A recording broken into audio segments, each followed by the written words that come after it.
اسی ماحول نے ادنا کو اعلیٰ کر دیا دیکھو۔ میرے آقا علیہ الصلوۃ والسلام فرماتے ہیں واللہ انی لاستغفر اللہ واتوب الیہ فی الیوم اکثر من 70 مرہ۔ میرے آقا فرماتے ہیں اللہ کی قسم میں ایک دن میں 70 مرتبہ سے بھی زیادہ اللہ عز و جل کی بارگاہ میں توبہ اور استغفار کرتا ہوں۔ سبحان اللہ۔ سرکار دو عالم صلی اللہ تعالی علیہ وسلم جن کے صدقے ہم نے بخشے جانا ہے، جن کے صدقے گناہگار جنت میں جائیں گے، وہ آقا کیا کر رہے ہیں؟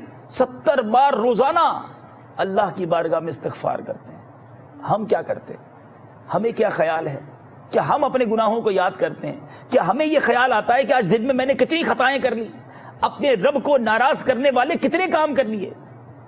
اور علماء اس کی جو انٹرپریٹیشن کرتے ہیں کہ یہ جو پیارے آقا علیہ الصلوۃ والسلام استغفار فرماتے ہیں، حالانکہ توبہ اور استغفار تو گناہ پر ہوتا ہے، پیارے آقا علیہ الصلوۃ والسلام تو گناہوں سے معصوم، بلکہ آپ کی ذات وہ ہے جن کے صدقے گناہگار بخشے جائیں گے، کیونکہ قرآن مجید میں اللہ تبارک و تعالی ارشاد فرماتا ہے لِيَغْفِرَ لَكَ اللَّهُ مَا تَقَدَّمَ مِن ذَنبِكَ وَمَا تَأَخَّرَ۔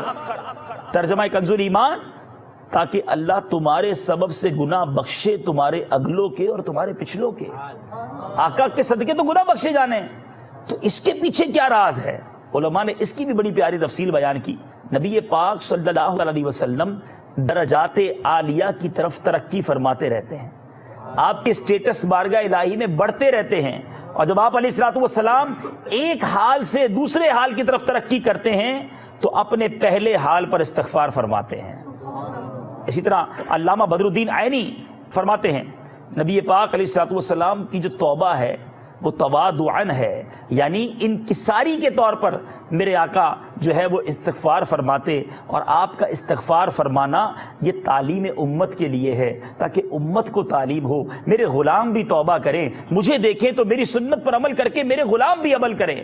اور حضرت مفسر شہیر حکیم الامت مفتی احمد یار خان نعیمی بڑی پیاری وجہ بیان کرتے ہیں، فرماتے توبہ اور استغفار نماز روزے کی طرح عبادت ہے، جس طرح نماز عبادت ہے، روزہ عبادت ہے، استغفار اور توبہ بھی عبادت ہے۔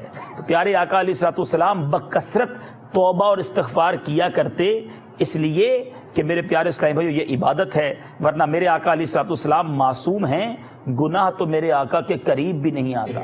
صوفیاء کرام فرماتے کہ ہم لوگ گناہ کر کے توبہ کرتے ہیں اور وہ حضرات عبادت کر کے توبہ کیا کرتے ہیں، دیٹ از دا ڈفرنس۔